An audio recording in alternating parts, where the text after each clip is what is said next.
Star trial कहानी की शुरुआत में बताया जाता है कि अतीत में इंसानों ने बहुत ज्यादा तरक्की कर ली, स्पेस में और भी दी जाने लगी, जिस वजह से उन्होंने कई अलग ग्रेनेड की खोज की जहां पर जीवन था। लेकिन धरती पर वर्ल्ड वॉर शुरू हो गया, जो कि थर्ड वर्ल्ड वॉर था, जिसमें न्यूक्लियर पावर का इस्तेमाल किया गया और न्यूक्लियर वॉर की वजह से पूरी धरती के जिस्में चली गई और तभी अंतरिक्ष से यानी कि सम्मान से एक सभ्यता आई जिसे वेलकम कहा जाता है। उन्होंने धरती को पहले जैसा बनाने में इंसानों की मदद की और वर्तमान में धरती पर एक ऐसी ऑर्गेनाइजेशन है जो ब्रह्मांड में उन प्लेनेट घूमती है जहां पर इंटेलिजेंट लाइफ है ताकि उनसे नॉलेज शेयर की जा सके। यह साल होता है 2233 का, यानी कि आज से 210 साल आगे। यहाँ पर अब इंसानों के पास बहुत ही आधुनिक स्पेसशिप है जो लाइट की स्पीड से चलते हैं। इसी तरह के पेशे को दिखाया जाता है जिसके कैप्टन को पता चलता है कि उनसे कुछ ही दूरी पर एक अजीब सा लाइटनिंग स्ट्रोक मार है और उसकी इन्वेस्टिगेशन करने के लिए वो अपने स्पेसशिप को उस लाइटनिंग फ्रॉम तक ले जाते और तभी उसके अंदर से एक बहुत बड़ा जायंटेक स्पेसशिप बाहर निकलता है जो कि रोमिलन का है। यह एक रेस है जिनका प्लेनेट दबाव चुका है और यह कैप्टन यानी कि अर्थ के लोगों के स्पेसशिप के ऊपर हमला कर देते हैं। राममिलन का स्पेसशिप इतना बड़ा और एडवांस होता है कि इंसान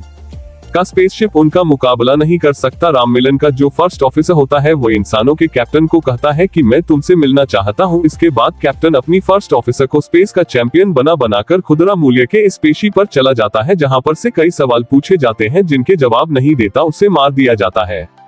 यह बात इंसानों को पता चल जाती है और अब जो इंसानों के इस पेशे में कैप्टन है उसे कोई ना कोई फैसला लेना होगा। स्पेसशिप में 800 लोग हैं जिनकी जान बचानी है और इन 800 में उसकी प्रेग्नेंट हो भी है जिसकी डिलीवरी होने वाली है। उस सबको स्पेसशिप से बाहर निकलने के लिए कहता है क्योंकि उसे पता है कि मिलियन इसका से अब इनके स्पेसशिप को पूरी तरह से तबाह कर देगा। और जब सब बाहर निकल रहे होते हैं तभी स्पेसशिप का ऑटो सिस्टम खराब हो जाता है, यानी किसी को यहाँ पर रुकना होगा। कैप्टन खुद यहाँ पर रोकने का फैसला करता है। इसी दौरान कैप्टन को पता चलता है कि उसकी पत्नी ने एक लड़की को जन्म दिया है जो सुनकर बहुत ही मुश्किल हो जाता है और अपने बेटे का नाम जेम्स रखता है। सबके निकलने के बाद कैप्टन अपने इस पेशे को रोमिलन के स्पेसशिप से टकराव देता है जिससे ब्लास्ट होता है। कैप्टन की मृत्यु हो जाती है लेकिन उसने अपनी जान देकर 800 लोगों की जान बचा ली।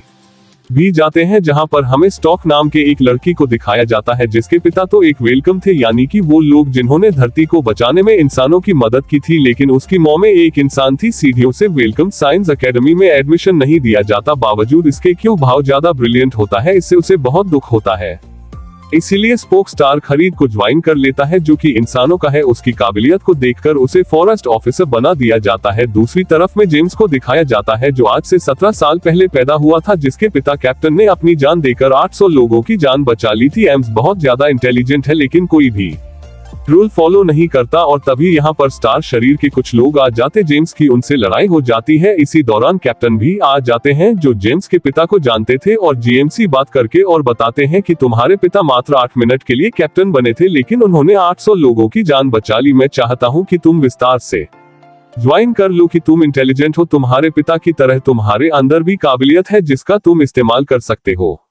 सालों के बाद में कमांडर बना दिया जाएगा, पर जेम्स इसमें बिल्कुल भी इंटरेस्टेड नहीं होता, इसीलिए कैप्टन को वहां से जाने के लिए कहता है। पर जल्दी उसे एहसास होता है कि उसे अपनी जिंदगी में कुछ करना चाहिए, इसीलिए स्टार फ्लीट एकेडमी को ज्वाइन कर लेता है जहां पर सबकी अब ट्रेनिंग होती है। 3 साल बीत जाते हैं और 3 सालों के बाद अब एक टेस्ट है जो कि बहुत ही मुश्किल है से पास करना इतना आसान नहीं है और जेम्स बड़ी आसानी से बिना डरे इस टेस्ट को पास कर लेता है, जिससे सबके सब हैरान हो जाते हैं क्योंकि इस टेस्ट को आज तक कोई भी पास नहीं कर पाया। और इसको जो यादव गन्नौर आधा ह्यूमन है और जीन्स के ऊपर केस कर देता और कहता है कि टेस्ट में देना बहुत जरूरी है। इस टेस्ट का मतलब यही है कि इंसान दर में एक ऐसे फैसले लेता है, लेकिन जेम्स के अंदर बिल्कुल भी नहीं था। इसका मतलब वो दूसरों के लिए खतरा बन सकता है। उसकी बात सबको लॉजिकल लगती, इसीलिए उसे सस्पेंड कर दिया जाता है। तभी यहाँ पर सबको पता चलता है कि ब्रह्मांड में एक बार फिर से लाए फ्रॉम को डिटेक्ट किया गया है। उसी तरह का लाइटनिंग स्रोत होता है जिसमें से कई साल पहले जेम्स के पिता की मृत्यु हो गई थी। यहाँ पर स्टार सीट के जितने भी अब नए लोग होते हैं इन सबको मिशन पर भेजने की तैयारी की जाती है, पर जेम्स को क्वालिफाई कर दिया जाता है, यानी कि वो मिशन पर नहीं जाएगा। जेम्स के साथ जो डॉक्टर होता है जो का दोष भी है, वह जानबूझकर उसे कुछ इंजेक्ट करता है जिससे बीमार हो जाता है और सबसे कहता है कि मैं अपने पेशेंट को यहाँ पर अकेला नहीं छोड़ सकता, इसीलिए जेम्स को भी मुझे अपने साथ ले जाना होगा। और इस तरह से जेम्स को परमिशन मिल जाती है। अभी सबके सब इस पेशे में जाते हैं जिसके कैप्टन पाए है। कैप्टन है जिन्होंने जेम्स को एकेडमी ज्वाइन करने के लिए प्रेरित किया था, जो जेम्स के पिता को भी जानते थे। सबको बताते हैं कि वेलकम प्लेनेट के पास एक लाइटनिंग स्टॉर्म को डिटेक्ट किया गया है, इसीलिए वेलकम प्लेनेट हमसे रिक्वेस्ट की है कि हम इसकी जांच पड़ताल करें और वेलकम ट्रेन पर जितने भी लोग हैं उन्हें बचाकर निकाल लें।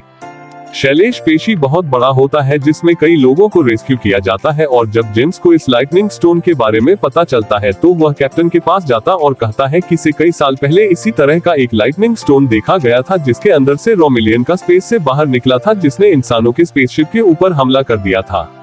हमें सतर्क रहना चाहिए। हालांकि उसकी बातों पर कोई भी विश्वास नहीं करता है, और इस पेशे में एक लड़की होती है जिसका नाम रहा है और सबको बताती है कि जेम्स जो कह रहा उसमें सच्चाई है, क्योंकि वेलकम के आसपास एक बहुत बड़ा स्पेसशिप है जो कि रोमिल का है, और भी वेलकम लेने पर पहुंच जाते हैं जहां पर सच में के सामने एक बहुत बड़ा स्पेसशिप होता है जो कि रोमिलियन का है, जिसका फर्स्ट ऑफिसर यानी कि कमांडर जिसका नाम नीरो है, वो इंसानों के स्पेसशिप से कनेक्ट करता और कहता है कि मैं किसी फेडरेशन की तरफ से नहीं हूँ, मैं यहाँ पर स्टोक्स से बात करना चाहता हूँ कि इसको कुर्सी नहीं जानता। इरोस्पोर्क से बात करता और इसके बाद हो क्या से कहता है कि तुम्हें मेरे सिर पर आना होगा। नीरो दरअसल वही चीज दोहरा रहा होता है जो आज से कई साल पहले उसने दोहराई थी जब उसने से के कैप्टन को अपनी से पर बुलाया था, उनसे कुछ इन्फॉर्मेशन लेने की कोशिश की जो उसे नहीं मिली, जिसके बाद उसने कैप्टन को मार दिया। और अब इस ऐप के कैप्टन को पता है कि उसके साथ भी यही होने वाला है, लेकिन उसके पास कोई भी रास्ता नहीं है, उसे वहां जाना होगा क्योंकि उसने इनके शिप के ट्रांसमीटर को पूरी तरह से बंद कर दिया होता है। साथ ही न्यूरो का प्लान यह होता है कि उनके इस पेशे को तबाह कर देगा और विलन प्लेनेट को ब्लैक होल में धकेल देगा, जिससे वह हमेशा के लिए अंधेरों में गायब हो जाएगा। दरअसल नीरो के पास एक ऐसा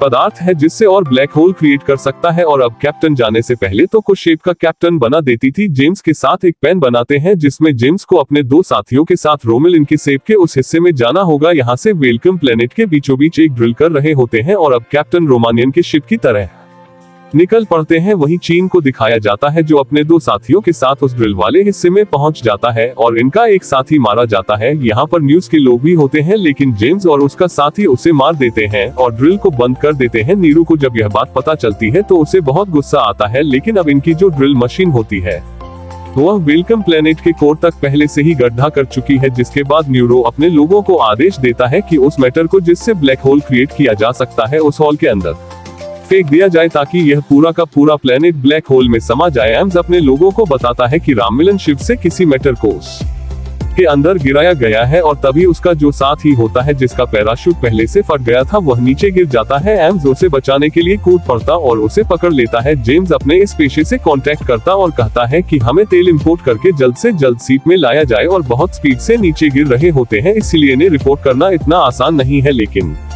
फिर भी यहाँ पर एक लड़का होता है जो अपने काम में माहिर है। वो ने जमीन पर टकराने से पहले ही टेलीफोन करके पेशे में वापस ले आता है। स्पोक जो कि आप कैप्टन है, वह अपने आप को तेल इंपोर्ट करके विलन की धरती पर ले जाता है कि उसका अपना ही प्लेनेट है, क्योंकि उसकी माँ और उसके अपनी लोग यहाँ पर है जो एक टेम्पल में होते हैं, और क्योंकि यह प्लेनेट धीरे धीरे खत्म हो रहा है इसीलिए टेम्पल में जाता है जहां पर उसकी मॉम भी होती है। वह सबको वहां से निकालकर स्टारशिप में लाना चाहता और उसकी मां की मृत्यु हो जाती है, जिससे उसे दुख तो होता है, लेकिन वह शेप का कैप्टन भी है इसीलिए वह अपने मिशन को नहीं रोकता, वह अपने इमोशंस को कंट्रोल कर लेता है।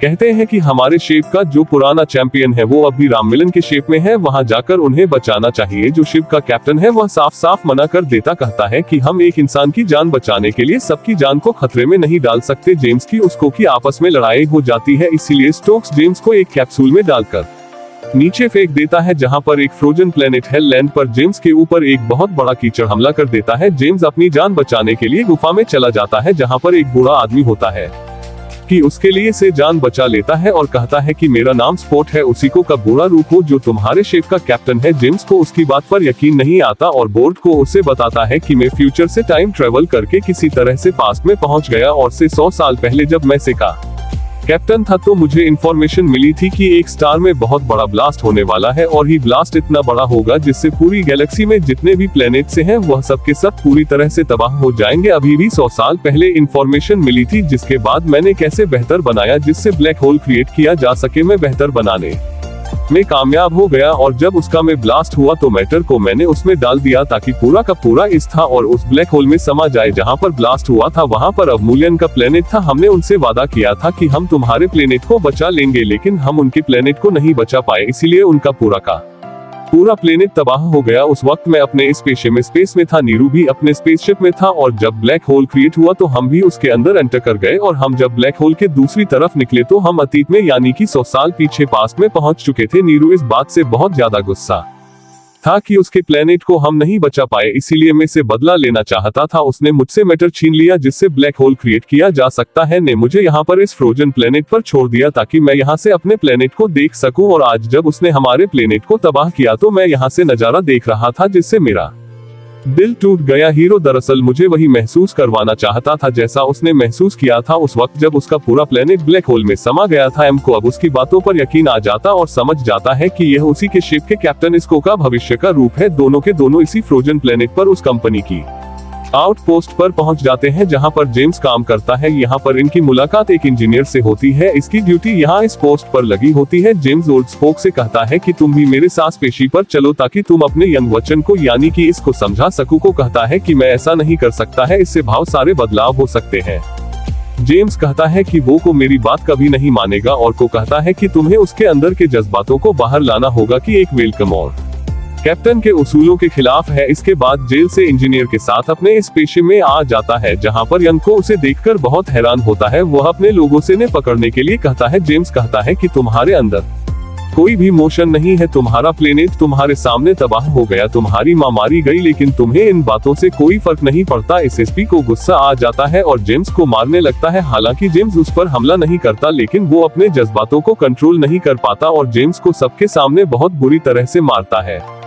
जब वह वापस अपनी साइंस एज में आता है तो उसे समझ में आ जाता है कि उसने रूस को तोड़ा है और अब वह कैप्टन के पद को छोड़ देता है, जिसके बाद जेम्स को शेप का कैप्टन बना दिया जाता है। इसके बाद जेम्स फैसला करता है कि वो अब यूरो के शेप में जाएगा। वह अपनी सास को कुचलने के लिए कहता है और इंजीनियर की मदद से दोनों के दोनों यूरो के शेप में तेल इंपोर्ट हो जाते हैं। एम्स अपने कैप्टन को बचाने के लिए उन्हें ढूंढने के लिए निकल पड़ता है। वहीं को दिखाया जाता है जो मैटर को हासिल करना चाहता है जिससे ब्लैक होल क्रिएट किया जा सकता है। बयूरो यहाँ पर जेम्स को पकड़ लेता है। पासपोर्ट यहाँ से उस मैटर को लेकर भागने में कामयाब हो जाता है जिससे ब्लैक होल बनाया जाता है, और जब यह बात भी को पता चलती है तो वो उसे पकड़ने की कोशिश में लग जाता है, जिस बात का फायदा उठाकर जेम्स अपने आप को आजाद कर लेता हूँ। नीरो के लोगों के ऊपर हमला कर देता है, साथ ही वह अपने कैप्टन को भी छोड़ा देता है। वहीं इस ट्रेल मशीन को तबाह कर देता है जिससे और नीरो अर्थ पर होल कर रहा होता है। साथ ही उसके पास वर्षीय होता है जिसके अंदर मैटर है जिसे ब्लैक होल खरीद किया जा सकता है, और बोस मैटर को नीरो के स्पेसशिप से टकराना चाहता है ताकि वो पूरा का पूरा स्पेसशिप ब्लैक होल में समा जाए। वह ऐसा कर भी देता है, और इससे पहले कि वह भी उस ब्लैक होल में समा जाते इंजीनियर जेम्स कोर्स्को को और कैप्टन को तीनों को टेलीफोन करके वापस अपने शेप में ले आता है,